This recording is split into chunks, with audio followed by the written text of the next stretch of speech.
Chicago, 2011. A cop is murdered. Police and prosecutors swear they have the trigger man. He swears he didn't do it. How far will each side go to prove they're right? Like it's just one bombshell after another, where you're like, what? The story of a PlayStation, a brain-eating amoeba, and the relentless pursuit of justice. Off Duty, out now. Listen wherever you get your podcasts. Howdy, howdy, ho, and welcome to Fantasy Fan Fellas. I'm Hayden, producer of the Fantasy Fangirls podcast and your resident lover of all things Sanderson. And I'm Steven, your bookish internet goofball, but you can call me the Smash Daddy. And we are currently deep diving Brandon Sanderson's fantasy epic, Mistborn. But here's the catch.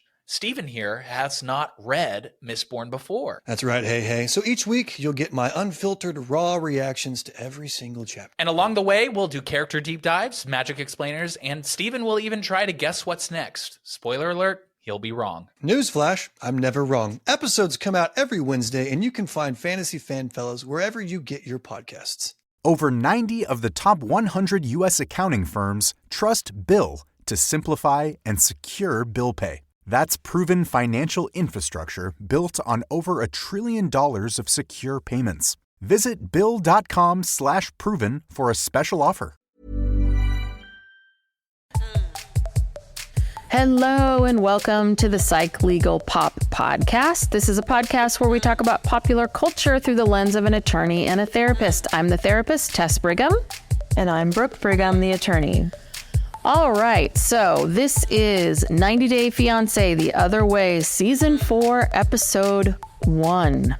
And I realize now why 90 Day is such a popular show. Because, boy, it's a doozy. A doozy of a group of people here. Interesting people. Oh, yes. And I texted you earlier today, and I said there's someone that I have a real issue with, and Brooke guessed it perfectly. Who I have a real issue with. But we're going to take this couple by couple. Yeah. And this time around, we met 4 couples. I think there's 6 total, so I think we'll be introduced to the other 2 soon. Right. But for now, let's start with the first couple, which is Kris and Jeymi.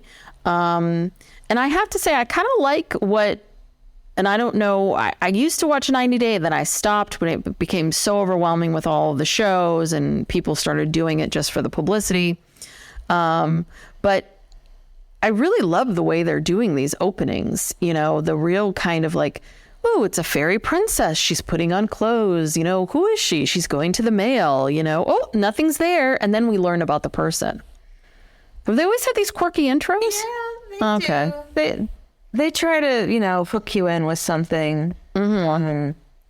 Yeah, I don't feel like there's any people here who are trying to be influencers. Yeah, which is nice. Yeah. I think that makes me happy. They do seem sincere, say. But yeah, Kris is 40 and she lives in Haleyville, Alabama, which has a population of 3,000 people. Bible Belt. It's in the Bible Belt. And the first scene, she puts on a fairy princess costume to go out and check her mailbox. Yes. She loves to wear costumes, loves dressing in costumes. Yeah. She feels more like herself. She says she's 40 going on 20, and she likes to wear onesies. She loves dressing up. Yes. So she has 2 kids. She's been married twice. She said she wasn't married for very long, not very happy in any of these relationships. And her son graduates from high school and she decided, okay, this is my time. I'm going to focus on me. And she went online and started, looking for people. And at first she describes it like, well, I went online and I happened to have met a woman. Well, and then we go back and we learn that this isn't like a new thing. No. She said that she's always had feelings for men and women, and that she used to sneak off and go to Birmingham, which was 2 hours away, to go to gay bars. And so I think she said she didn't really feel that she could come out. Yeah. Because of where she lived and it wouldn't be accepted. And so she just kind of hid that part of herself. But when she went online, she decided to, let that go. And she hooked up with a woman Jeymi, who's from Venezuela but lives now in Colombia. And she said that originally she thought of herself as bisexual, but always attracted to women more. And this is what Kris said. Sorry. Oh, okay. Yeah. Sorry about that. Yeah. So she met Jeymi in Venezuela, lives in Colombia now. Okay. And now we're back to Kris. We're still talking about that. So they've been together. She and Jeymi have been together for a year. And they've never met. Yes, they've never met. And there's some other issues. And she's leaving in 1 week to go to Bogota? Bogota. And then we meet her kids. And you want to back up? So backing up. So Jeymi, she says this is her first serious relationship with a woman. Okay, yeah. And she repressed her sexuality for her whole life, same kind of reasons, cultural and religious and whatnot. But then she went to a therapist who basically said, do you think you might be gay? And she's like, oh my God, yes. And so she decided, that's what was missing all of her life. Yeah. She was pretty blunt about she doesn't like sex with men. It's terrible. Right. And, she's never liked it. She's never liked it at all. So it all makes sense. And she also says that she's never told her parents that her family is really conservative. Right.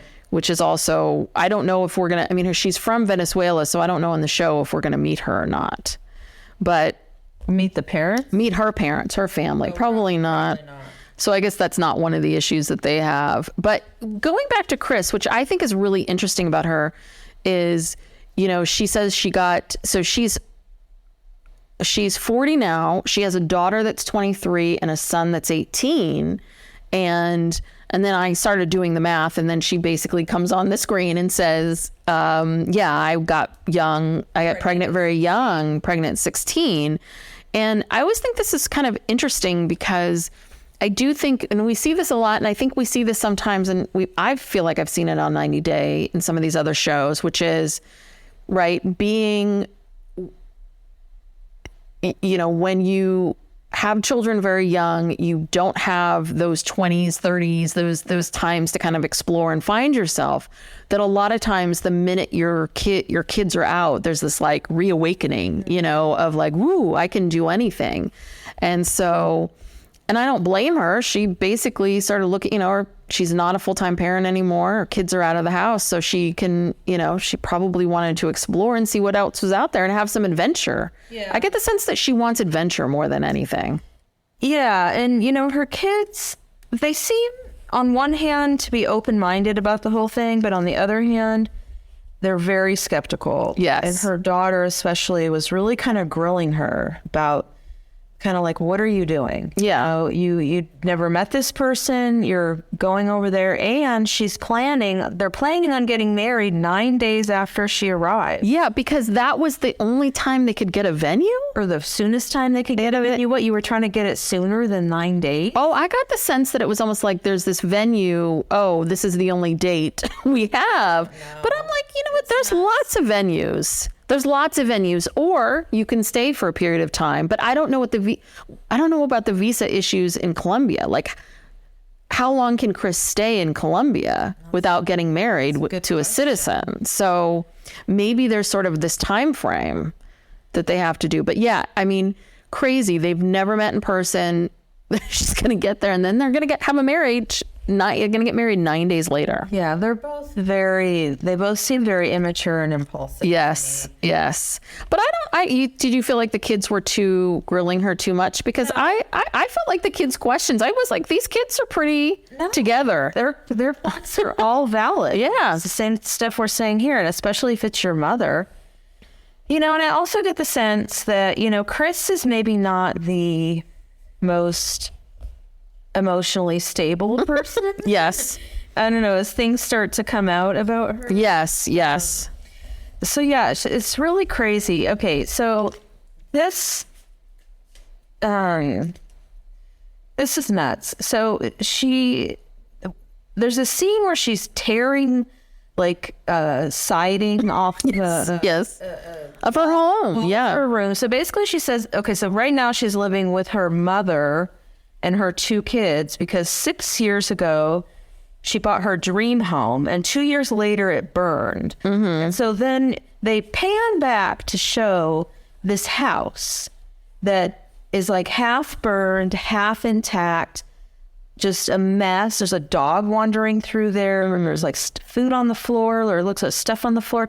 It looks like something it looks like a crack house. Yeah, I noticed that when she was bringing stuff out to have that garage sale, her kids were there, that there was like someone spray painted on the side of the house, like no trespassing. I was trying to see all the words, but I'm like, it said no trespassing private property. Oh, okay, you saw it. Because it looks like an abandoned house. So I'm confused. Is she living in that house? No, she's living with the mom and the kids. Yeah, but she doesn't. I guess she didn't have insurance. Oh, you think that's what happened? Well, yeah, that's the other thing. I was like, why aren't you rebuilt? Yeah. It's been 4 years since this fire. Oh, it's been 6 years since this fire. 6 years since she bought it. Oh, bought it and 4 years later. Okay, you're right. So for 4 years, this house has just been exposed to the elements, rotting away. I don't know what her plan is. It's really sad, frankly. And she's in the middle of this crazy chaotic mess. Yes. With this house, and then she has another house next door, and she's explaining how she's going to be renting it out and all that. It's like way too many details. It's like, what are you doing? And you're leaving in 2 days to go to Colombia. Yes, that's what's going on. Yes. Really bizarre. Yeah. And so she says this though too, right? She says, I know it's crazy. This was my dream home. I'm leaving my dream home and my 2 kids, and I'm packing everything up and I'm going. And what's also interesting is from the first segment where we saw her, I got the sense of, okay, so this is, one of the reasons why going to Colombia appeals to her is she wants to be out. She wants to be out. She doesn't want to worry about what people think. But we meet her mom, who's like, listen, she says I'm a devout member of the church, but she seems very accepting. She's very much like, you do you. And then we learn about her healthcare issues. She has narcolepsy, memory problems, sleep spells. And then she said earlier that one of her jobs was working for security in a school. I'm like, wait a second. Is that really? That's it. Yes. She's like, of all the jobs. Yeah, we're keeping children safe when you could just fall asleep at a Yes. So is this really the best job to have? Anyway, that perplexed me, but those are some really serious issues, narcolepsy especially. And if it's, I also got the sense that this is a relatively new diagnosis. This isn't something she's had since birth. That it's something that's sort of like a couple years ago she figured out, she started taking meds. But is she going to be able to get her meds in Colombia? Healthcare? Get what if she has an attack, or what if something terrible happens? Like, you don't know anyone in that country. That's very scary. Very serious. And so so then it comes out that Jeymi, I think, is the one who tells us that like 20 days before her birthday, Kris kind of disappeared, ghosted her. Yeah. Wasn't calling. And it kind of seemed like that maybe wasn't the first time that had happened. And so when Kris disappeared, Jeymi started texting with another woman in Texas. And then the woman found out about Kris and texted Kris. And so anyway, it all came out that she was doing this. And Kris was sending Jeymi money because Jeymi said that she was super sick with COVID and was in the hospital and couldn't work. But then it turns out that wasn't true. That this other woman from Texas is saying that's Kris not true. But we never hear from Jeymi what the truth was. We first hear about Kris disappearing and then her talking to the other woman.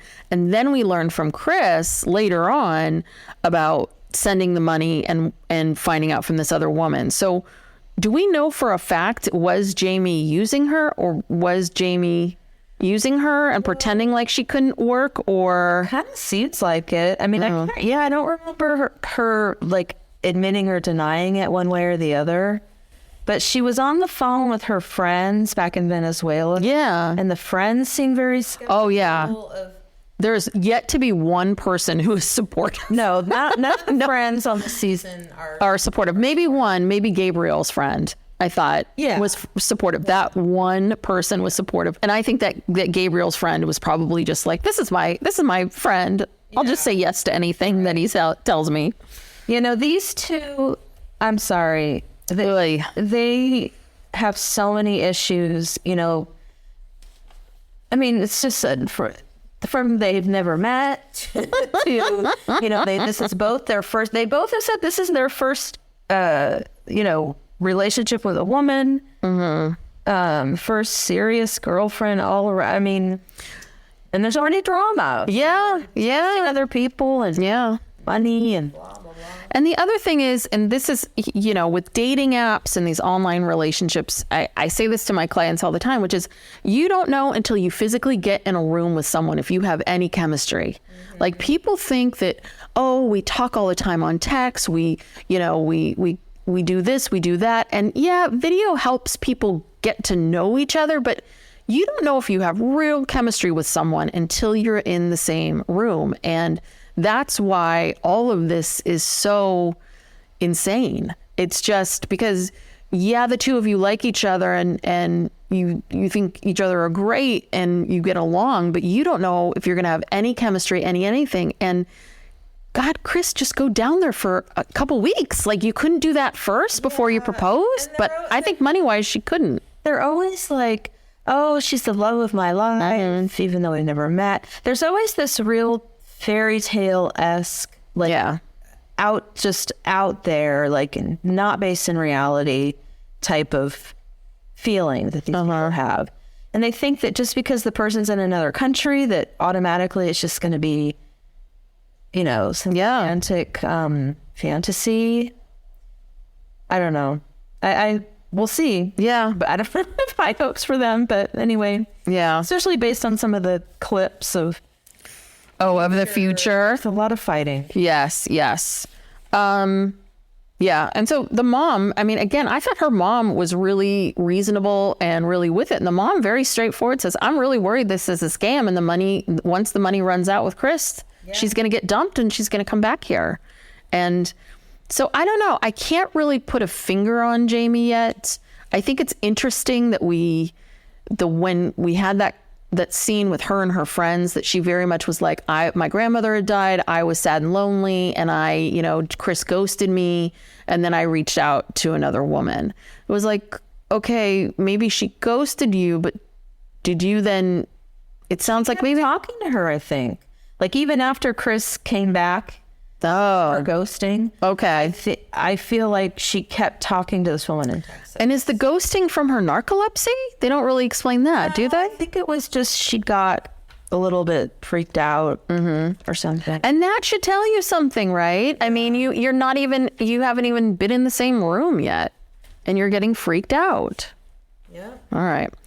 Let's move on to Danielle and Johan. And this is the person I have a lot of feelings about, these two. So I'm assuming that they were part of that show, that Caribbean love show. Paradise. Okay. Yeah. Whatever they were calling it. Yeah. I watched the first season of that. I think these two there must have been a second season.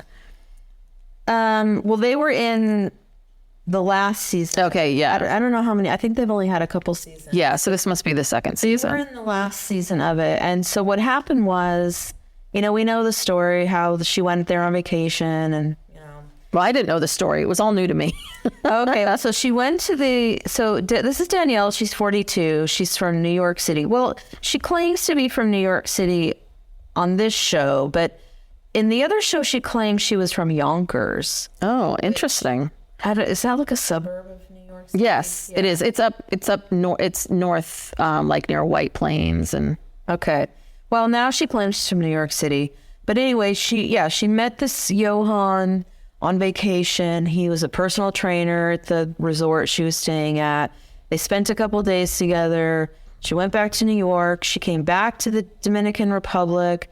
They spent like a week together, or maybe a month. I don't know. But anyway, he proposed to her the first night she came back there. Yes. After they'd spent 2 days together the time before. And then on that season, there was their storyline was all about how he wanted her to have a baby. Oh God, we didn't even get into that. Oh God, there's even more dysfunction here. She's 42 and she's like, well, I don't think I can have a baby. And he's like, well, it's okay. It'll happen. If God wants it to happen. Or he was very into like, God will make this happen. And she's like, no, really, I'm going to have to get fertility treatments and it's going to be expensive. And you know, there was this whole disconnect there. And then he had brought up the issue of where they were going to live.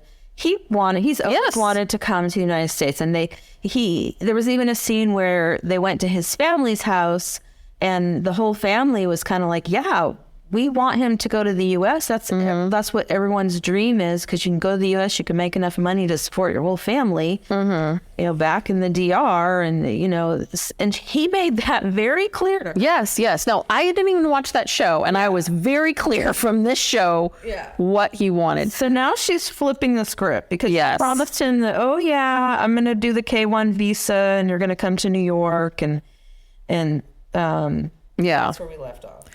Okay. Well, when we meet Danielle, I just want to say, again, we do this very black and white, very stylized streets of New York and old-timey music, and then it fades into modern day and chaos and jazz, frenetic jazz. That was the most produced opening section I've ever seen. Okay, so I was like, does 90 Days doing these produce things? That's what he cut out and where I was watching another show. Yeah, it was so weird. So she talks about New York. It's her toxic boyfriend. She's been there for 15 years. It's been hard the entire time. She has 2 jobs. She's a high school history teacher. And then she's also her quote unquote side hustle, which sounds like a whole business, is she's a yoga instructor, but it sounds like she also has a business. Did I get that right? She said yoga and wellness business. Oh, okay. So maybe she's doing that. So, and she's a single mom. She became a single mom at 21. She married at 26. She split up with that husband 6 years later. 6 months later. 6 months later, sorry. And then she's had 2 live-in boyfriends, didn't work out. And then again, you know, she talks about this just to exactly what you were saying, took trips to the Dominican and met Johan, and he was her Prince Charming. We hear this yet again, always with the Prince Charming, Prince Charming, Prince Charming. He's 32. Yes, he's 32. And we see from some of the old clips, she practices Ifa, an African spiritual tradition. He is an evangelical Christian, and he thought she was a witch. And then we also see the thing about the $200 peanuts. Right. There was financial issues. Johan ate $200 worth of peanuts. And she said something interesting, like he doesn't take his wallet out ever. Like he expects her to pay for everything. Well, because he thinks that she's a rich American, because in his eyes, she is rich. Yeah. So then we see, okay, I have to say the people in Danielle's life are all totally, you know, correct and with it. Every single, we meet like several people that she's like these women that were in your yoga class. We meet 2 of her friends who I love. Every single one of these people are the ones who are like, just get it. Well, those 2, Lizette and Sandra. Yes. Were they in the last show too? Because they're great. In the last show, there was even more. There was Lizette and Sandra plus like about 3 or 4 other women who just, you know, were on her ass about what are you doing? You're delusional. This is crazy. Yeah. One of the things was, how will you live? Right. You're going to give up everything. I mean, I don't even know how they can stand to be friends. I know. I that's the other thing. I was like, how did she make these friends? Like the 2 women that were in the yoga studio, they're like, is it Stanky Panky? Oh, Sanky Panky. So I didn't get that. What's the Sanky? I get the Panky. I don't know. I'd never heard that before, but it's someone who goes and preys on women like Danielle. Yes, it's a man, a young, good-looking guy who works at the resort. He looks for women in their 40s. This is, again, maybe we all need to blame Terry McMillan. Yeah, Stella got her groove. Yeah, I mean, she thought she was getting her groove back, and she learned the hard way that it doesn't work like that. Just because that movie had a happy ending, the real life, Terry McMillan did not. No, it did not. And so that alone should be your guideline. But the best is the friends were like, well, how are you going to live? She's like, I'm going to manifest it. And no, listen, I believe that there is something to be said for like having a vision, having a goal, having, believing in yourself, but you still have to pay the rent. Like you still have to do things. So, this is when because I didn't watch that other show. This is when it really pissed me off, which is she says that Johan, she's doing something with words and semantics here with Johan, which is, Johan thinks, I haven't told Johan one way or the other that I'm applying for the visa. He assumes that she has. She says she hasn't told him, but she thinks he assumes that she's applied for the visa, but she hasn't really applied for the visa. And she's just not going to say, she's going to wait for him to bring it up. Yeah, her first thing was, I'm going to keep it moving and hope he doesn't ask. And this bothers me to no end. So I was just like, she wants to trick him into this life. And while you may say, okay, isn't he tricking her? But it's like, no. I feel like Johan's been upfront about it. He's been very upfront, which is, this is what I want. And then this was the other thing too, was she's giving up her pension. Okay. So she is a high school history teacher. To have a pension in the world today is like gold. And then she said her friends were asking her about like work. And so you're just going to give it up. And she said, yeah. Danielle's like, yeah, if I work one more year, then I'll get an extra $15K. Now, is that per year? I think so. Okay. At 63. Now, Danielle, I did the math for you, Danielle. Okay, if you retire at 63, if you die at 83, those 20 years, that's $300,000 for 1 year of your life. I don't think she thinks about the future. No, not enough. Future. Not enough. Because she's acting like, 15 grand. I'm like, it's not 15 grand like capped. It's 15 grand every single year of your life. You're sitting here yammering on about how expensive everything is. Well, like, you don't want to stay for another year? That was something that annoyed me. It's like, look, Danielle, if you want a lower cost of living, you don't have to go to the Dominican Republic. Mm-hmm. You could just move to a suburb, a smaller town. You don't have to live in one of the most expensive cities in the world. That's what the whole time I kept thinking to myself, so wait a minute, I'm so confused. It's the Dominican Republic or New York City, and those are our only two choices. Like, that I kept thinking the same thing. It's like, why couldn't they just go to a suburb? Why couldn't they go to another kind of fun city? Florida. Yeah, she was saying, she's like, I just want to live in a slower place near the beach. Okay, go to Florida. It's much cheaper. Go to Florida, find a little town on the coast, and just be happy there. I mean, no, it's ridiculous. Oh, it's just nuts. So then, we see the, so I guess this is from the show where we see her, this is her coming in. She does the toddler jump where she jumps on him. And then this, again, this bothers me so much. She, right in front of him, because he doesn't speak English, she basically says, oh yeah, I'm not going to be living here. Like, but the thing is that you made an agreement with this man.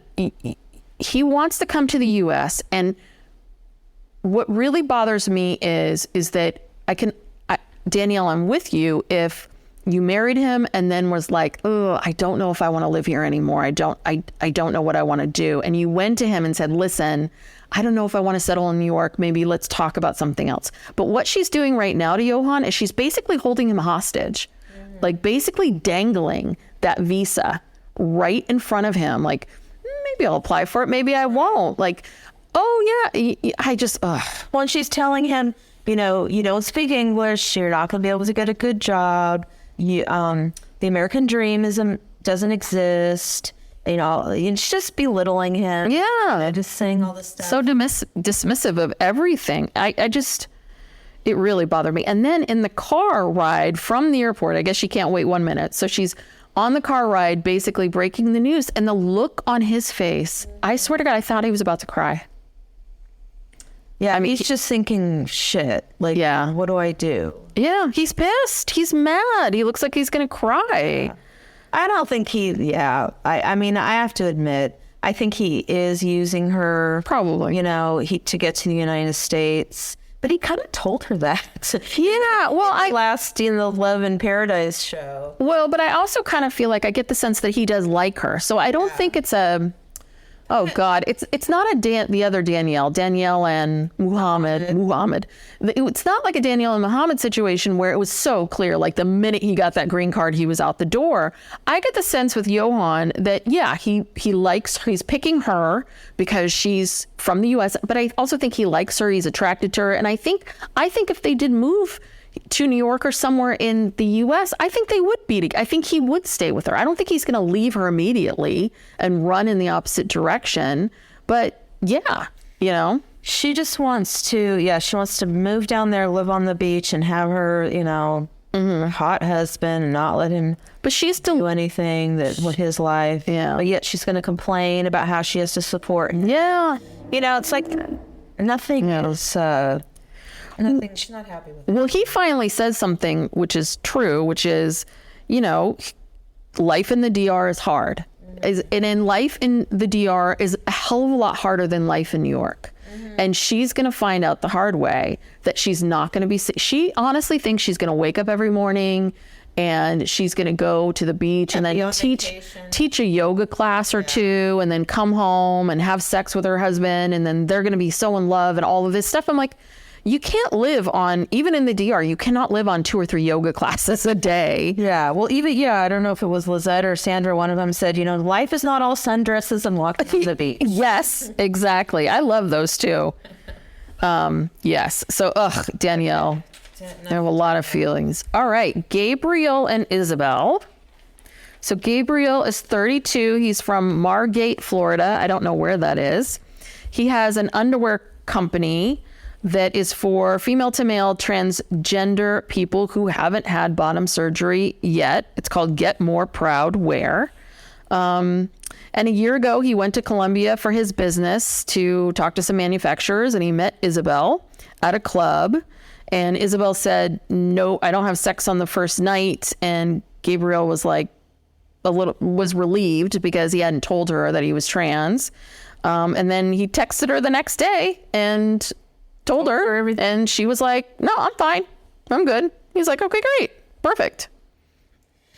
So then he immediately got an apartment where she lives in Medellin, and she has 2 kids, 16 and 11.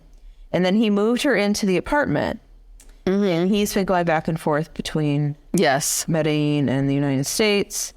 And so, you know, there's a little hint of, we didn't really meet Isabel. We saw pictures of her. Yeah. No, we didn't really. Well, didn't we meet her? Didn't we meet her where she was trying on lingerie? No, we did. Jeymi. Oh, that was Jeymi. God, I kept getting them confused. Yeah. Okay. No, Isabel, we didn't really get into her. Yes. But we learn a lot more about Gabriel when we meet the sister later on. She was the one that was like, oh, she's... Because up until the time that we met the sister, it was very much like Gabriel tells his story. He talks about, you know, growing up, always felt like something was... He didn't feel quite right. He started dressing like a boy, came out as a lesbian at 16. At 22, started watching this video of a man's transition and was like, wow, you know, I am a man. That's what I am. That's what I am. And I'm going to transition. And his big, you know, the big quote unquote secret that, you know, they always have to have on these shows is he wants to tell her family, her parents, because he wants to ask Isabel's hand in marriage, and he wants to be upfront and honest. He doesn't want to have this lie. Though, again, if he didn't do the show, I don't think the parents ever needed to know. But what is the lie exactly? It's not even a lie. It shouldn't be a lie. It's I don't know why he feels he has to tell them. Now, yes, because it's on show. World, but I mean, she knows, she's accepted it. So who cares? Yeah. I don't know why he feels this compulsion to have to tell her parents this thing that just doesn't matter. It doesn't. You know, I think Yeah. he said something about how he wouldn't want them to find out from somebody else and then be upset with him. Okay, but who else is going to tell him? No, somebody Tell in them. Colombia. Who in Colombia knows? I don't- He never had gone on Yeah. TV. But yeah, so his sister, Monica. I love the sister. She's another one who's like getting right to the heart of it. She's very suspicious of Isabel. She basically says that, you know, Gabriel pays all the bills for Isabel and her kids. And so I think she's worried that there's a little bit of using going on here.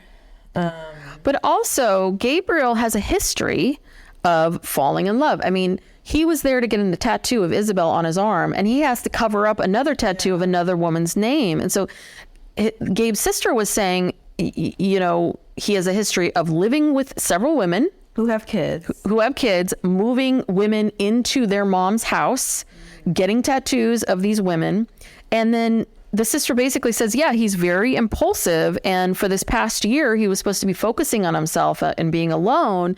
And now now he's going down and he's going to marry this woman. And he also said in the past that he didn't want to date someone with kids.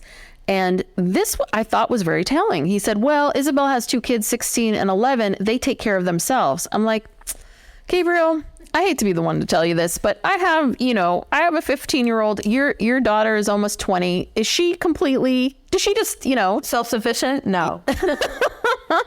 She lives by herself and, cook and take care of herself. Yeah. Financially, no. Yeah. I mean, but also an 11-year-old, maybe the 16-year-old can drive and do some things and maybe that, but the 11-year-old still needs a lot of help.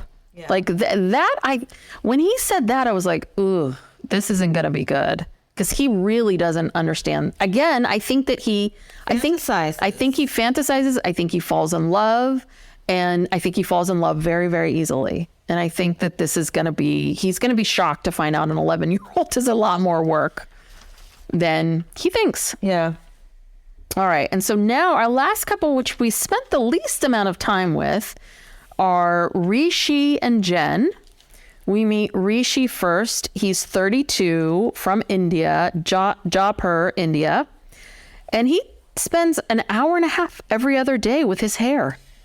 Yes, he has beautiful curly hair. He uses 5 to 6 products. We got to see what was happening there and how all... an hour and a half. Wow, that is a lot. Someone thinks that he's Indian Jesus. And he is very proud of the fact that he has a master's degree, a law degree. He started off as a lawyer. He felt like he was in a cage. So he shifted into the fitness world. And then he was told he was so hot that he could be a model. So now he's modeling. He's a good-looking guy. Although I have to say, he's also very photogenic. Yes, he is. Those photographs are better than what. And there was a point where the producer or whatever was telling him, "Oh, pose." Yeah, and he was posing, and he literally he would transform from 1 minute, and he just kind of looks like a regular guy, and then he'd do this pose, and looks like 10 times more attractive. So he's a good model. Yes, he is a good model. He's not a model. Well, and also, I mean, he's in amazing shape. I mean, we see some 6-pack ab pictures. You're just like, whoa, okay. And then we meet Jen, who is 46 from Stillwell, Oklahoma. And she lives on her family farm currently, but she's a bit of a nomad. She never wanted husband or kids. And she readily admits that she has a track record of choosing good-looking guys, charismatic guys, but not good partners. But then I met Rishi. Yes. Who is all of those things. Well, I think it's so interesting. She met Rishi in a hotel lobby because she was traveling in India. So this was one very authentic, she was traveling. They meet each other in a hotel. She thought he was a douchebag, but somehow they kept hanging out and then she fell for him. Wow. Yeah. Yeah. And they got engaged after 1 month. Mm-hmm. And she said in total, later she was telling her brother, in total they spent about 45 days together. She came back to the United States to, kind of wrap up her affairs, and she was going to move back to India. And then COVID hit. They closed the borders in India, and she had to wait 2 years for the borders to open. So now now she's going back, and yeah, she has this discussion, you know, with her good old brother. There's always a good brother, sister, friend. Yeah. Someone who comes on and says, what are you doing? And, you know, he's very concerned, and he brings up how, I guess, in the past, there have been times where Rishi has kind of ghosted her for periods of time, and then it makes her very upset. And insecure, yeah. And then she makes these videos where she's crying. But the videos are really weird. They're like, I know you don't want to do this and you don't want me, and I don't know, I wish you best with your life. It's not, they're kind of very dramatic. It's very dramatic and a little manipulative, martyr. Drunk video. Yeah, that too. I mean, she's a very attractive woman, and she's laying on this bed in like a nightie or something like that. It's so weird. And she's talking to him, but it's not sort of like, hey, listen, pal, you keep ghosting me. I'm not into this. Goodbye. It's very much like, well, you know, if you want to go, you dream and big, and you do your thing. You've enriched my life, but I'm letting you go. Oh, okay. Yeah, like, God. So, yeah. And then, of course, one of the things that I thought was interesting is the brother points out to her that, you know, the farm is one of her escape places. And she's at the farm right now. So I get the sense that, you know, Jen's MO is to, you know, travel and run around, meet someone, get her heart broken, and then go back to the family farm, pick up the pieces, and do this over again. And I got the sense that this is this cycle that her brother was like trying to kind of point her in that direction of like, you know, hey, you notice that you do this, you do that. But I mean, despite all of these people having great friends who really, you know, very direct, telling people what the truth is, not one of them is listening to the friend. No, because I think you're right. I think these are people who have kind of been doing this kind of routine their whole life. And that's what they're attracted to. Yes. They're attracted to the excitement. Well, I feel like there's sort of these two camps where it's the Gabriel and the Jen and maybe Rishi, I don't know, who are, you know, the nomads, like love and constantly doing this and going in these cycles. And then it feels like there's this other group of people that are like, I don't like my life. And so, and I get the sense with Kris especially, where it's like, that wherever you go, there you are thing, where it's like she's not really happy in her life. She has this dream home, it burned down. She can't be out. Like that, you know, she's got a lot going on. And instead of looking at herself and asking herself, what is it that I want? She wants to escape. And a lot of these people, I mean, I've done it, you know, we've all done this thing where we think, if I change my location, if I change where I am, life will be great. And I feel like that's what Danielle's doing too. I think Danielle's kind of, and I think that's why she was attracted to Johan. I think she's kind of bored with her life, frustrated with New York. And instead of asking herself, like, what do you want? I think she's like, oh, great. I met this guy. I'm going to marry him. He's going to sweep me off my feet. And I'm just going to go there and all my problems are going to be solved, or I'll be happier. Yeah. Nope. Won't have any problems. Yeah. Doesn't work that way. No, wherever you go, there you are. You bring yourself wherever you go. So you have, you know, so whatever's bothering you, you have to deal with. It's not going to the DR is not going to solve it. And listen, your daughter Layla was in Hawaii. It's not a vacation, right? When you're there, when you're there all the time, it's not a trip. It's not a vacation. It's very different than going on vacation there. It's two totally different things. And yeah, in a place like the Dominican Republic, where the standard of living is even lower, it's very hard. Yeah, people, there's not a lot of ways to make money. Yeah, that's why all of them are living, they all want to come to New York City. Yeah. And really, truly, the easiest way, especially if you're a good-looking guy, is to find someone, you know? So, I don't know. I like, maybe Johan's using her, but I like Johan. I like him better than Danielle because I have a lot of feelings about Danielle. All right. So we did it. We did. So next week, I guess we'll meet the other two couples and get more. Do you want to make any predictions before we sign off? Now that you've met some of these couples, do you think that any of these couples will survive? Oh gosh. Well, for sure, not Rishi and Jen. Let's see. Kris and Jeymi, what do you think? Oh, God, no. Okay, Danielle and Johan. Ultimately, no. Okay, and then Gabe and Isabel. I think that might work. It could. She's not a user. Yes. I do think that if we meet her and she is very sincere and really loves him and cares about him, and he can reset his expectations of what a 16 and 11-year-old are like, then I think, yeah, they could. And I do think that Danielle and Johan will be together for a period of time, but I think that something's going to break. Something's got to. Yeah, no, they're not together forever. Type of thing by any means. Yeah. But who has the shortest shelf life? Yeah. Maybe Rishi. Kris and Jeymi, yeah. They're already having... Yes. No, it's true. It's true. All right. Well, thank you so much for tuning in. If you like this podcast, please tell a friend, 20 friends, 50 friends. Give us a 5-star review. Tell us in the world how much you love the podcast. Yeah, I think that's it. If you want to reach out with any ideas on shows to cover or pop culture, things that are happening in the news that you want us to talk about, email us at psychlegalpoppodcast@gmail.com. But that's it for now. We'll see you guys next time. Okay, bye.